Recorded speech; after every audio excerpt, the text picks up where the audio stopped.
فوجی من موجی میں خوش آمدید. میں ہوں آپ کا ہوسٹ میجر رضا.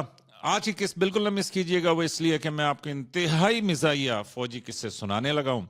اور یہ قصے جو ہیں، یہ سیریز کا نام ہے اقوام متحدہ یا U N mission, United Nations mission کی کہانیاں. تو ہوتا یہ ہے کہ فوج کی زندگی کے اندر یہ جو آپ کہتے ہیں کہ جی ڈالر آرمی ڈالر آرمی، تو ڈالر یس ملتے ہیں ایک موقع کے اوپر، وہ تب کہ اگر آپ کسی بیرون ملک اسائنمنٹ کے اوپر جائیں. اور بیرون ملک اسائنمنٹ کے اندر جو سب سے بہتر اسائنمنٹ ہے یا جو سب سے زیادہ مقبول پاپولر اسائنمنٹ ہے، وہ ہے اقوام متحدہ کی اسائنمنٹ. تو اس سے پہلے کہ میں قصہ سناؤں، لائک سبسکرائب اور شیئر کریں. لائک سبسکرائب اور شیئر کا سٹکر ابھی تک میں نے نہیں لگایا، لیکن یہ میں اپنی اسکرین پہ لگا لوں گا تاکہ میں آپ کو باقاعدہ 1 2 3 فوجی قاعدے کے مطابق کہا کروں کہ لائک سبسکرائب اور شیئر کریں. تو اینی ویز قصہ یوں ہے کہ اقوام متحدہ کا مشن نا فوجی کے لیے بڑا قیمتی ہوتا ہے. ایک تو یہ کہ ہر کوئی اس کے لیے سلیکٹ نہیں ہوتا، وہ سلیکٹ ہوتے ہیں جن کی پرفارمنس بہتر ہو. وہ یونٹیں سلیکٹ ہوتی ہیں کہ جنہوں نے بڑی محنت کی ہو، ہارڈ ایریا آپریشنل اسائنمنٹ کاٹی ہو. تو اتنی زیادہ مزدوری، اتنی زیادہ خطرات کے بعد بطور انعام ان کو جو ہے نا وہ. تو پاکستان میں اللہ کے فضل و کرم سے اتنے رولے ہیں، اتنی روز کہانیاں ہیں ایسی، مطلب آپ کو سچویشن، وہ کہتے ہیں نا کہ جس طرح امریکہ میں کہ بھئی سچویشن بدلتے ہوئے دیر نہیں لگتی، تو پاکستان میں تو بالکل دیر نہیں لگتی. تو اینی ویز تو اس میں نا جب اقوام متحدہ کا مشن مل جائے اور اس میں تھوڑے سے ڈالر مل جائیں، تھوڑے سے ڈالر سے میری مراد یہ ہے کہ آپ کی پاکستان کی تنخواہ رہتی ہے، اس کے ساتھ ایک وہ اچھا اردو کا لفظ ہے کہ ماہانہ مشاہرہ کہ وہ جو ہے نا وہاں پہ ملتا ہے اقوام متحدہ کے اندر. اتنا زیادہ نہیں ہوتا، لیکن یہ ہے کہ پھر بھی بہتر ہوتا ہے. واپسی پہ جو ینگ لیفٹیننٹ کپتان ہیں، یہ تو ان کا تو دل صرف یہی ہوتا ہے کہ ایک نئی گاڑی آ جائے اور اس پہ شہزادہ جو ہے نا وہ اڑتا پھرے. تو اینی ویز جو سینئر ہوتے ہیں وہ اپنے گاؤں کے گھروں کی مرمت شرمت کرا لیتے ہیں، کوئی پردے نئے لگوا لیتے ہیں، بیگم کو صوفوں پہ جو ہے نا وہ نئے صوفے لے دے. تو وہ اس طرح کے کام کر لیتے ہیں. تو بس اتنا ایک ہوتا ہے کہ چلو اگلے 2 4 سال جو ہے نا تھوڑے سے فینسی گزر جاتے ہیں، آپ یوں کہیں. تو اقوام متحدہ کے مشن کے لیے جب آپ سلیکٹ ہو جاتے ہیں تو اس کے بعد ایک میڈیکل ہوتا ہے. میڈیکل آپ نے اس لیے کرانا ہوتا ہے کہ، اور فوج میں یہ میڈیکل کا بڑا مسئلہ ہوتا ہے کیونکہ وہ پھر وسوسے کانوں میں جو ہے نا وہ بھی پھونکنے والے ہوتے ہیں. وہ کہتے ہیں کہ وہ میڈیکل میں نا بندے کا وہ نکلا ہے کہ دل کے نیچے وہ ٹانگ میں کوئی ایسی ایک جگہ وہاں پہ کوئی پھوڑا تھا. انہوں نے کہا نہ تو اقوام متحدہ نہیں. اور ڈالر بھی گئے، سب کچھ گیا، تو وہ بڑا شوق لگتا ہے. تو یہ میڈیکل بڑا قیمتی ہوتا ہے. اور فوج میں پھر ایک یہ بھی بڑا ہے نا کہ سر کچھ بھی کنفرم نہیں ہے. ایک آپ کی اپنی سویلین زندگی ہے کہ جس میں آپ کہتے ہیں پاکستان میں کچھ بھی ہو سکتا ہے. تو ایک فوجیوں کی بھی زندگی ہے کہ جس کے اندر جو ہے نا کچھ بھی ہو سکتا ہے. تو اب میں اس کی ایک مثال آپ کو یہ دیتا ہوں کہ اگر آپ نا کسی فوجی سے پوچھیں، یا جس طرح ہماری یونٹوں میں تھا کہ جی جس طرح 14 اگست ہے، تو اب پاکستان میں کوئی بھی ہے نا، کوئی بھی چھٹی اس کو نہیں پتا. تو 14 اگست کا تو اس کو پتا ہے کہ اس پہ چھٹی ہے ہی ہے. لیکن فوج میں آپ پکا منہ کر کے نا ذرا پوچھ لیں ساتھ والے سے کہ یار وہ 14 اگست ہے، کل تو چھٹی ہے. تو وہ فوجی جو ہے نا بالکل ایک دم آپ سے کہے گا سر ٹھہرے میں ذرا چیک کر کے بتاتا ہوں. وہ ایجیٹنٹ سے پوچھے گا کہ سر السلام علیکم، سر وہ کنفرم کرنا تھا کل 14 اگست کی چھٹی ہے. تو جو ایجیٹنٹ ہے وہ کہے گا ٹھہرو میں تمہیں کنفرم کر کے بتاتا ہوں. وہ جناب آگے 2AC کو فون کرے گا کہ سر السلام علیکم، سر وہ کل 14 اگست کی چھٹی کا پوچھ رہے تھے تو وہ ہے سر. تو 2AC جو ہے وہ کہے گا ٹھہرو میں پوچھتا ہوں. وہ CO سے پوچھے گا اور CO پھر آگے اور پھر آگے اور پھر نمبر 1 تک وہ پوچھیں گے کہ کل چھٹی ہے 14 اگست کی یا نہیں. تو اینی ویز کچھ منچلے فوجی کہیں گے کہ سر 14 اگست کی کڑی چھٹی ہوتی ہے. صبح سویرے جو ہے نا وہ قرآن خوانی ہوتی ہے فجر کی نماز کے بعد. اس کے بعد جو ہے نا وہ جھنڈا پرچم کشائی کی تقریب ہوتی ہے. اس کے بعد 2AC کی بورنگ تقریریں، CO کی تقریر. لیکن بہرحال فوج میں کچھ بھی کنفرم نہیں ہوتا، آپ نے ہر چیز دوبارہ کنفرم کرنی ہوتی ہے. تو میں یہ کہہ رہا ہوں کہ میڈیکل کی بات ہو رہی تھی. پھر دیکھیں نا اب میں باتیں جب کرنا شروع کرتا ہوں پھر میں ہنسنا شروع کرتا ہوں. تو آپ میں سے کچھ کامنٹیٹر ہیں وہ یہ کہتے ہیں کہ یار میرے صاحب میں نے پہلا بندہ دیکھا ہے جو خود ہی ہنستا رہتا ہے. دیکھیں فوج میں نا بندہ بہت کچھ کرتا رہتا ہے، ٹھیک ہے. تو اینی ویز وہ اس لیے کہ ٹائم ہی نہیں گزرتا. بھائی آپ جائیں نا سیاچن میں، وہ ایک بندہ تھا وہ کہتے تھے کہ جی جب اس کو نیچے اتارا نا تو وہ 13 تک گنتا تھا، اس سے آگے گنتا ہی نہیں تھا. تو وہ پھر 1 2 3 13 پھر 1 2 3 13 وہ اس طرح. تو اب یہ فوجی ہے نا ان کو مجھے سمجھانے کے لیے کہنا پڑے گا کہ پوری گنتی گنتا تھا, مطلب 13 تک پورا جاتا تھا, ورنہ وہ کہیں گے سر 1 2 3 13 سمجھ نہیں آئی. تو وہ بعد میں انہوں نے چیک کیا کہ 13 پہ کیوں رکتا ہے.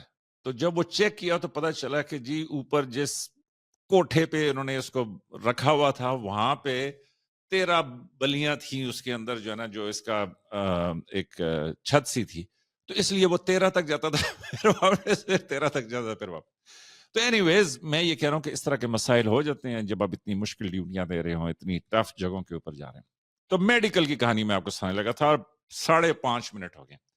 تو اس طرح کریں گے کہ میں یہ ساری کہانی ایک ہی لے میں اقوام متحدہ کی, یا جتنی میں سناؤں گا, تو بیچ میں 10-10 منٹ پہ بریک لے لوں گا, یا 11-12 منٹ پہ بریک لے لوں گا, اور اگلی کیس جو ہے وہ اگلے دن. اگر آپ لوگوں نے کہا کہ نہیں یار ساری ایک ہی دن ڈال دو, تو پھر ایک دن ڈال دیں گے, لیکن فی الوقت ایڈیٹر نے روکا ہوا ہے کہ نہیں سر بس 12 منٹ بہت ہے, اتنی ڈوز کافی ہے. مطلب وہ بھی ایک اس کا مجھے ایڈیٹر کی خوبی پسند یہ ہے کہ وہ سلام ایسا کرتے ہیں نا, جل کل فوجی السلام علیکم سر. تو آپ بے شک سوئے ہوئے ہوں, جاگے ہوں, وٹ ایور ہوں, آپ ہڑبڑا کے اڑ جاتے ہیں کہ جی جی جی وعلیکم السلام, کیسے ہو, ٹھیک ہو. اینی ویز اس کا اچھا مورائل ہے ماشاءاللہ. تو میں یہ کہہ رہا تھا کہ میڈیکل بڑا ضروری ہوتا ہے, کیونکہ میڈیکل پاس تو پھر اقوام متحدہ کنفرم, اور پھر ڈالر کنفرم, پھر وہ نئی گاڑی کنفرم, پھر وہ صوفے کنفرم, پھر مطلب آپ سمجھ رہے ہیں سارا کچھ. تو میڈیکل کے لیے جب میں گیا تو میں کپتان تھا, تو جب میں میڈیکل کے لیے گیا تو وہاں پہ نا انہوں نے وہ کیا کہتے ہیں ECG بھی اس میں ایک تھا, مطلب بلڈ ٹیسٹ ہوتا ہے, ہائٹ ٹیسٹ ہوتا ہے, ویٹ ہوتا ہے, شوگر ہوتا ہے, تو اسی طرح ایک ECG بھی تھا. تو جب وہ ECG کرتے ہیں تو اس کے لیے نا اس نے کہا سر آپ شرٹ اتار دیں, میں نے شرٹ اتار دی. اس نے کہا سر بنیان بھی اتار دیں, میں نے بنیان بھی اتار دی. تو اس کے بعد جس طرح وہ فوجی زبان میں کہتے ہیں نا کہ سر اس نے کافی ساری ٹوٹیاں لگا دی آپ کے بھائی کو, ٹھیک ہے. تو اس نے نا کافی ساری ٹوٹیاں لگا دی, وہ جیل شیل لگا کے, تو اس کے اوپر جو ہے نا وہ ایک اس طرح چیز سی رکھتے ہیں پلاسٹک کی, اور اس کے اوپر جو ہے نا تاریں اس طرح نکلی ہوتی ہیں جو ایک مشین میں جا رہی ہوتی ہیں, اور اس مشین کے اوپر نا وہ چین چاں کر کے کوئی گراف بنتا ہے. تو اینی ویز جب وہ اس نے مجھے لگا دی, ہم بھی ان دنوں ینگ کپتان تھے تو تھوڑے سے منموجی بھی تھے, تو وہ جو صوبیدار صاحب تھے تو بڑے اچھے, تو انہوں نے وہ سارا کچھ لگایا, انہوں نے مجھے اس طرح اسٹریچر پہ لٹا دیا. تو جب وہ لٹا دیا تو میں نے نا ان سے ترنگ میں آ کے اپنا سوال پوچھا, کیونکہ آپ کا بھائی تھا تو ایک سوال کرنے والا بچہ.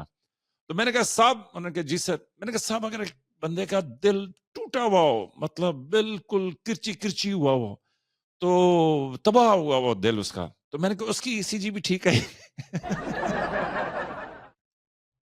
تو اس سے پہلے کہ صوبیدار صاحب جواب دیتے, تو وہ اسپتالوں میں پردے کی پارٹیشن ہوتی ہے نا جی, تو وہ اس پارٹیشن کے پیچھے سے آواز آئی ایک خاتون کی. تو انہوں نے کہا کہ ECG کرا لو نا, ذرا آؤ میرے پاس, میں تمہیں بتاتی ہوں کہ یہ ٹوٹے دلوں کا نا ان کا ساروں کا علاج ہے میرے پاس, تو تم ذرا اس کے بعد آؤ میرے پاس سیدھا. تو میں تو ادھر ادھر, میں نے صوبیدار صاحب سے آرام سے پوچھا, میں نے کہا صاحب یہ کون ہے؟ اس نے کہا کہ یہ کرنل صاحب آئے, DMO ڈیوٹی میڈیکل آفیسر. تو میں نے کہا صاحب آپ نے مروا دیا, بتایا ہی نہیں کہ یہ کرنل صاحبہ بھی اسی کمرے میں بیٹھتی ہیں. تو اس نے کہا سر آپ نے کون سا مجھ سے پوچھا؟ تو بہرحال میں نے کہا بہرحال چپ کریں گے. وہ بہرحال وہ ECG ہوئی, تو جب وہ ختم ہوئی تو ختم ہونے کے بعد وہ جو صوبیدار صاحب نے مجھے رپورٹ دی, انہوں نے کہا سر جائیں کرنل صاحبہ کے پاس. میں نے کہا صاحب کسی اور کے پاس بھیج دیں, چھوڑیں ادھر ان کے پاس, میں نے جا کے مرنا ہے. تو اس نے کہا نہیں سر انہیں کے پاس جانا ہے, اور کوئی بھی نہیں ہے. میں نے کہا ٹھیک ہے. تو میں پھر چلا گیا مجبوراً, میں نے جا کے سلوٹ کیا. تو وہ جناب میڈم نے کہا کہ وعلیکم السلام, ہاں بھی کیا نام ہے؟ میں نے نام شام بتایا. تو انہوں نے کہا کہ اچھا دکھاؤ ذرا اپنی, اچھا تمہارا ہے دل ٹوٹا ہوا ہے, نظر آ رہا ہے. انہوں نے کہا میں سارا نکال لیتی ہوں, کب ٹوٹا, کہاں ٹوٹا, کیسے ٹوٹا, کس نے کیا کیا, کس کے ساتھ ٹوٹا. تو انہوں نے نکالو تمہاری رپورٹ میں, لکھتی ہوں میں یہاں پہ سر. میں نے کہا میڈم بس مہربانی کریں, میں تو خواہ مخواہ جو ہے نا مطلب غلطی ہوگی. انہوں نے کہا نا نا نا پوچھو نا, سارے سوال پوچھو, ہاں محبت محبوب قدموں میں گرا کے دکھاتی. میں نے کہا جی معافی دیں. تو anyways she was very nice. انہوں نے تھوڑی ڈانٹ ڈپٹ کر کے تو انہوں نے مجھے پاس کیا, اور انہوں نے کہا شرارتیں مت کیا کرو, سمجھ آئی, اور یہ ٹوٹے دل یہ وہ ان کہانیوں میں مت پڑھو, اپنی لائف انجوائے کرو, شاباش محنت کرو, ہنستے مسکراتے رہو. میں نے بڑا ان کا شکریہ ادا کیا. تو ماشاءاللہ بڑی اچھی پرسنالٹی, اور سچی بات ہے کہ مجھے ان کا نام یاد نہیں ہے, لیکن جس طرح کی ان کی پرسنالٹی تھی, مجھے یقین ہے کہ انہوں نے نا بڑوں کے دل توڑے. تو وہ آپ کو میں نے ایک اور فوجی قصہ بھی سنایا تھا کہ جس میں ایک بریگیڈیئر صاحب تھے, اور انہوں نے مجھے خود بتایا, یہ دل کی باتوں سے مجھے یاد آیا. تو انہوں نے مجھے اس قصے پہ بڑی ہنسی آتی ہے. تو بریگیڈیئر بٹ ان کا نام تھا. تو سر بٹ نے مجھے بتایا کہ وہ ٹینس کورٹ میں گیم کھیل رہے تھے اور ڈبلز کی ٹیم تھی، اور ظاہر ہے کچھ لوگ باہر بھی ویٹنگ میں بھی بیٹھے ہوتے ہیں. تو انہوں نے کہا کہ مجھے ٹینس کورٹ کے اندر نا کھیلتے ہوئے ہارٹ اٹیک ہوا، اور میرے ساتھ جو چیتے تھے تو بجائے اس کے کہ مجھے لٹاتے، کہ ایمبولینس بلاتے کوئی میری فرسٹ ایڈ کرتے، تو ان شیر کے بچوں نے نا مجھے پکڑ کے ٹینس کورٹ کے 2 چکر لگوائے کہ نہیں سر بیٹھنا نہیں ہے، گرم گرم چکر لگائے، کچھ بھی نہیں ہوتا، you are great, you are young, you are fit. تو وہ کہتے ہیں کہ جب میں بالکل ہی لیٹ گیا، اور اس کے بعد پھر میں جو ہے نا تھکا آ رہا ادھر ہسپتال میں پہنچا، تو مجھے وہ ڈاکٹر صاحب نے کہا کہ ڈاکٹر نے مجھے کہا کہ جی ٹیسٹ ویسٹ کرنے کے بعد اس نے کہا سر مجھے 100% کنفرم ہے کہ آپ کو ہارٹ اٹیک ہوا ہے، لیکن یہ ہے کہ یہ جو آپ کے دوستوں نے آپ کو 2 چکر دیے نا، تو انہوں نے کہا سر ہارٹ اٹیک سے اتنا آپ کو نقصان نہیں ہوا جتنا ان 2 چکروں سے ہو گیا. انہوں نے کہا ابھی شکر کریں کہ تیسرا چکر نہیں لگوایا، ورنہ آپ نہیں تیسرے چکر میں نا اوپر ہی نکل جاتے. تو یہ فوجی لائف ہے. تو یہاں پہ میں آپ کو ایک اچھی خبر سناتا ہوں. اچھی خبر یہ ہے کہ پاکستان بحریہ میں ایک نیا بحری جہاز شامل ہوا ہے جس کا نام ہے PNS یماما، اور پاکستان بحریہ کے جو ریئر ایڈمرل ہیں عبد المنیب، انہوں نے اس تقریب میں شرکت کی ایز اے چیف گیسٹ، اور انہوں نے اس جہاز کا استقبال کیا کراچی کی بندرگاہ کے اوپر. اور یہ جو ہے دسمبر 2024 میں کمیشن ہوا، رومانیہ میں یہ جہاز تیار ہوا ہے، اور اب یہ باقاعدہ طور پہ پاکستان بحریہ میں شامل ہو گیا ہے. اس پہ یہ جو ملٹی رول ہیلی کاپٹرز ہیں وہ لمبے عرصے کے لیے جو ہے اور سمندر میں آپریشنز کی ڈیوٹی دے سکتے ہیں. تو آپ دیکھ سکتے ہیں کہ ہمارے پاکستان بحریہ کے جوان جو ہیں اس میں ماشاءاللہ کتنے اچھے لگ رہے ہیں.